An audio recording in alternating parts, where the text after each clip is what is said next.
So I remember a long time ago when I started investing. This was back in the year 2020 during the pandemic. I was a lot younger at the time. Obviously, I think it's been like 5, 6 years already. At the time, I didn't have enough money. I was working throughout college. I was finishing my college degree, but I knew I had enough to invest. But I was still skeptical because I was new to the platform or the idea of investing. And so, the main reason why I even got into investing is because of Bitcoin, because of Dogecoin. But I didn't invest in those particular coins. What I had done was just invest in what I know is secure. What I did know at the time was just the S&P 500. I didn't know anything about CHD. I didn't know about QQQ. None of the stocks or mutual funds that I am invested in now, I didn't know any of that at the time. What I had done was invest a lot in the S&P 500, but not a lot compared to how much I invest now. But at the time, I invested like 20, 30, 50, 100 there, and that was pretty much it. I was very new, and so when things were oscillating, when things were fluctuating in both directions, I had felt this strong wave of emotions of kind of greedy and kind of resentful, depending on how the market has turned. Up to my point, I always had the idea in mind to never sell. If anything, just buy more. Or if I don't want to buy, at least don't sell.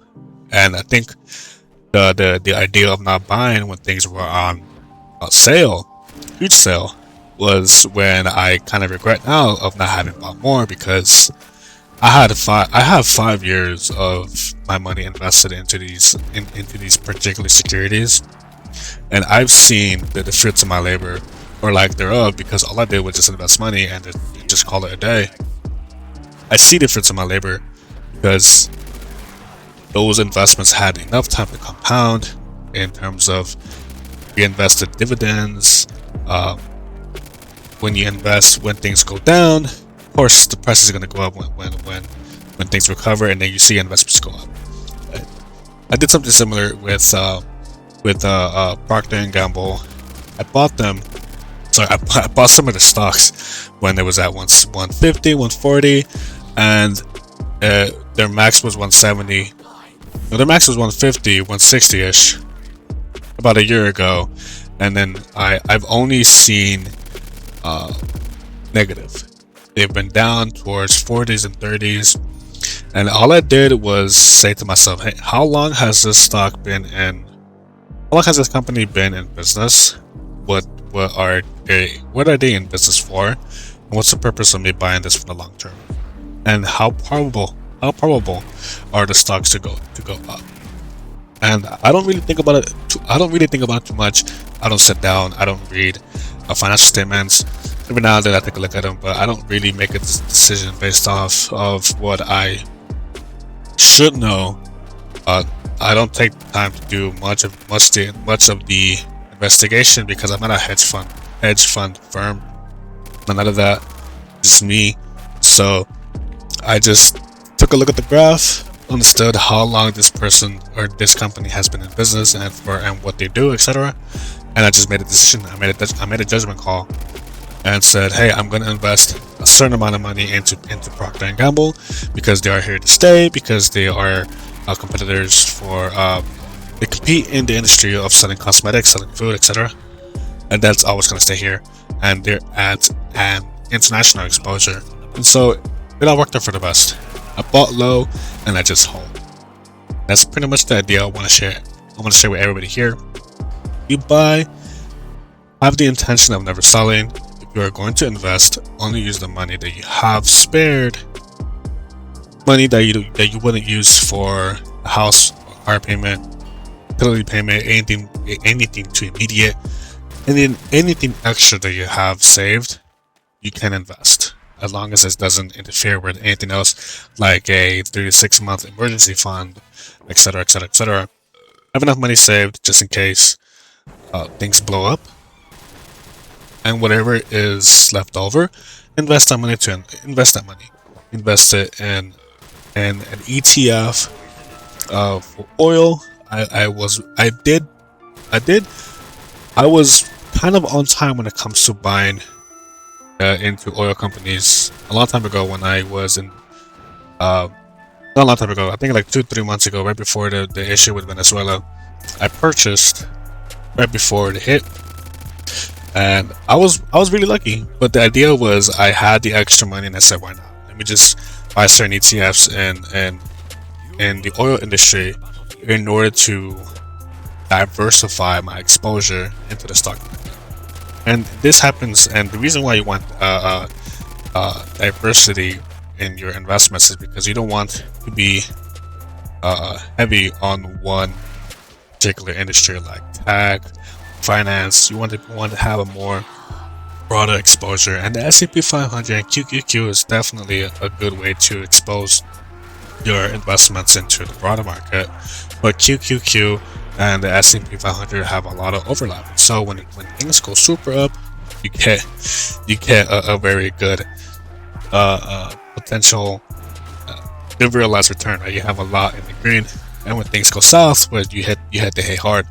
And so the way to mitigate this is to expose your investments into different industries.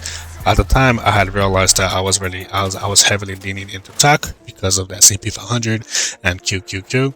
So I had the idea of investing into different markets, like the different industries, like oil.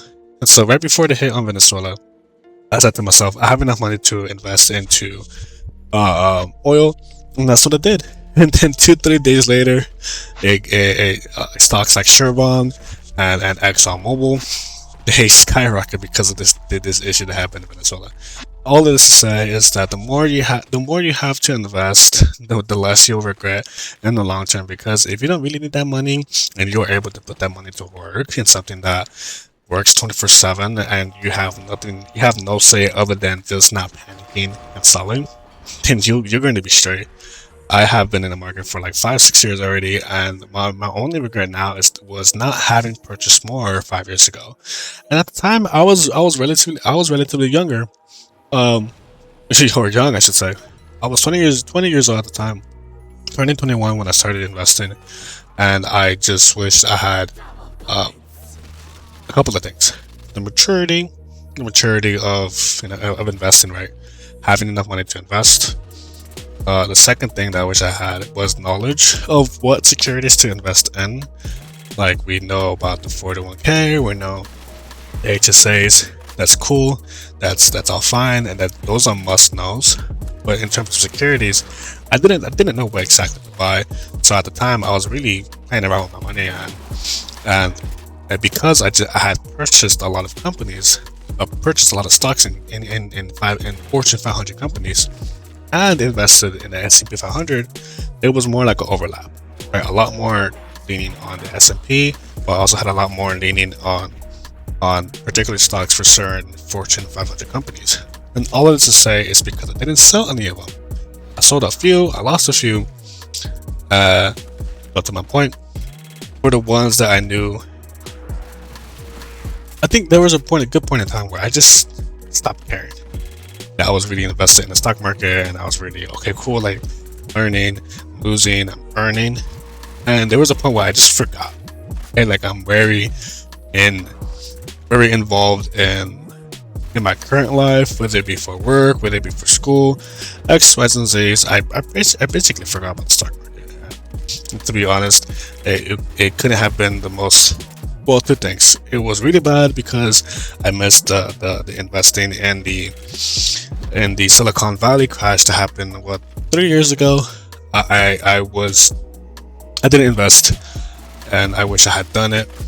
But anyways, because I had up to 2-3 years of investing, and I just had left the stocks alone, I was able to see the potential unrealized returns heavily in the green, where I was like, hey, like, imagine if I had started investing a bit more, like dollar cost averaging, X, Y, and Z, etc. Point is to invest.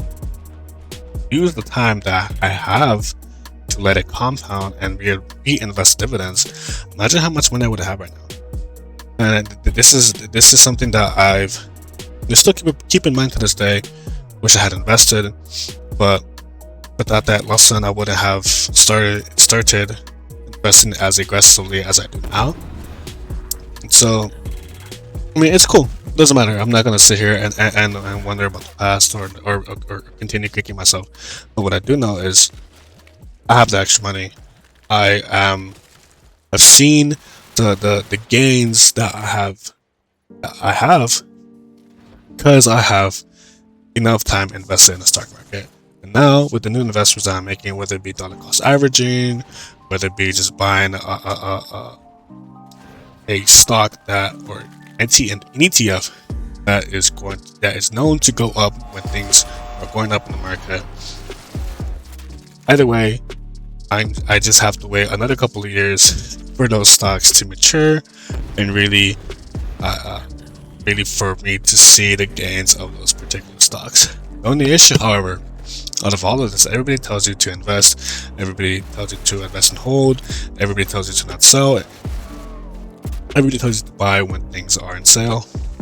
The only issue with all of this is, one, you need to have the initiative, two, you need to have enough money, three, you need to have enough discipline to continue on the investing, and four, you need time. I think time is the heaviest con in this case, is because anybody can work enough to have enough money, X, Y's, and Z's. Anybody can earn and learn the discipline, etc. The only issue is that it's time.